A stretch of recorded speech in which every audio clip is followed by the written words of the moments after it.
CM పదవిపై ఇంకెన్నాళ్లు తమను మోసం చేస్తామంటూ పవన్ కళ్యాణ్పై జన సైనికులు కాపులు మండిపడుతున్నారు. అధికారంలోకి వస్తే చంద్రబాబే సీఎం అంటూ లోకేష్ చేసిన వ్యాఖ్యలపై పవన్ నోరు మెదపకపోవటం పట్ల ఆగ్రహం వ్యక్తం చేస్తున్నారు. సీఎం పదవిని ఈసారి కూడా చంద్రబాబుకు తాకట్టు పెట్టేసేవా బ్రో అంటూ ఆవేదన వ్యక్తం చేస్తున్నారు. ప్యాకేజీ కోసం కాపులందరినీ గంపగుత్తగా చంద్రబాబుకు అమ్మేయాలని చూస్తున్నావా అంటూ ప్రశ్నిస్తున్నారు. జనసేన టీడీపీ కూటమి గెలిస్తే చంద్రబాబు సీఎం అవుతారంటూ ఇందులో ఎటువంటి అనుమానం లేదని నారా లోకేష్ ఓ ఛానల్ కు ఇచ్చిన ఇంటర్వ్యూలో స్పష్టం చేశారు. ఇప్పటికే టీడీపీ జనసేన మధ్య సీఎం పదవిపై ఒక అవగాహన కుదిరిందని చెప్పారు. లోకేష్ మాటలను జనసేన సైనికులు, పవన్ కళ్యాణ్ అభిమానించే కాపులు జీర్ణించుకోలేకపోతున్నారు. 10 సంవత్సరాల నుంచి జనసేన జెండా మోసి పవన్ కళ్యాణ్ సీఎం కావాలని తామంతా ఎంతో ఆశగా ఎదురు చూస్తున్నామంటున్నారు. తమ ఆశలను అడియాసలు చేస్తూ పవన్ కళ్యాణ్ మాత్రం చంద్రబాబు సీఎం అవ్వాలని తాపత్రయపడటాన్ని వారు తట్టుకోలేకపోతున్నారు. మరి యువగళం సభలో ఏం చూశారు? వాళ్ళు కూడా ఉమ్మేస్తున్నటువంటి పరిస్థితికి పవన్ కళ్యాణ్ దిగజారిపోయాడు. మేము ఆ రోజు ముందే చెప్పాము, 2014 నుంచి కేవలం చంద్రబాబు నాయుడే జనసేన పార్టీ పెట్టించాడు, ఇది నిజం అని మేము చెప్తే ఎవరు నమ్మలా? జన సైనికులు నమ్మలా, పవన్ కళ్యాణ్ అభిమానులు నమ్మలా, చిరంజీవి గారి అభిమానులు నమ్మలా.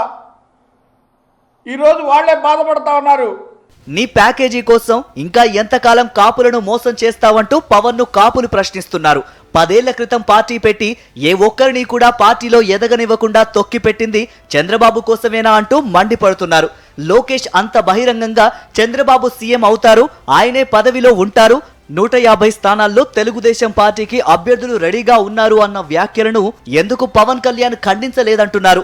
ఏ నాయకుడైనా రాజకీయాల్లోకి సీఎం కావడం కోసం వస్తారు, కానీ పవన్ కళ్యాణ్ మాత్రం దీనికి భిన్నంగా నాకు సీఎం పదవి వద్దు ఎందుకు మాట్లాడుతున్నారని అసంతృప్తి వ్యక్తం చేస్తున్నారు. ఎట్టి పరిస్థితుల్లోనే చంద్రబాబు నాయుడు ముఖ్యమంత్రి తప్ప పవన్ కళ్యాణ్ కాదని చెప్పి అది ఆయనకు కూడా చెప్పాము, ఆయన కూడా అది ఒప్పుకున్నాడని చెప్పారు. మరి ఈయనైతే పవన్ కళ్యాణ్ అయితే ఎట్టి పరిస్థితుల్లోనే మీకు ఎందుకు మనకు ఉన్నత స్థానం వస్తుందని చెప్పి కాపులందరినీ కూడా రెచ్చగొట్టి మనం కాపులకు ఉన్నతమైన పదవి మనకు వస్తుంది, ముఖ్యమంత్రికి మనం అర్హులు అని చెప్పేసి ఈయనైతే కాపులకు సందేశం పంపాడు. దానివల్ల చాలామంది కాపులందరూ కూడా సరే కాపులు వస్తారు కదా అన్న ఆలోచనతో మరి అనుకుంటే తీరా చూస్తే మరి లోకేష్ ఎప్పుడైతే ఈ మాటలు చేయలేడో దానికి మరి పవన్ కళ్యాణ్ రియాక్ట్ అవ్వలేదు. ఈరోజు కూడా ఆయన అది ఇమీడియట్గా దాని మీద స్పందించవలసిన అవసరం ఉంది. జనసేన టీడీపీ పొత్తును వ్యతిరేకించే వారిని వైఎస్ఆర్సీపీ కోవర్టులుగా ముద్ర వేస్తానని ప్రకటించడం వెనక ఆంతర్యం ఏంటి అంటున్నారు. ఎన్నికలైన తర్వాత బలాబలాలను బట్టి సీఎం పదవిపై చంద్రబాబు, పవన్ కళ్యాణ్ కలిసి ఒక నిర్ణయం తీసుకుంటారని భావించిన తమకు లోకేష్ ఇంటర్వ్యూ ఒక పిడుగులా పడిందంటున్నారు.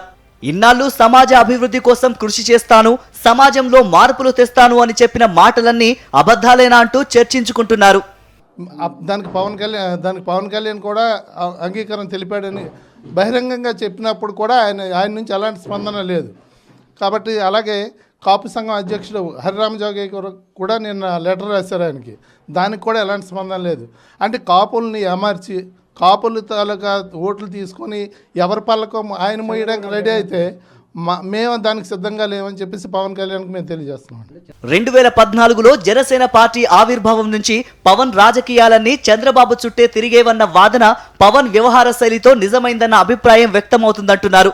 ఈసారి కూడా కాపులను మోసం చేయడానికి పవన్ కళ్యాణ్ సిద్ధమై చంద్రబాబును సీఎం అభ్యర్థిగా అంగీకరించి ఉంటారని భావిస్తున్నారు.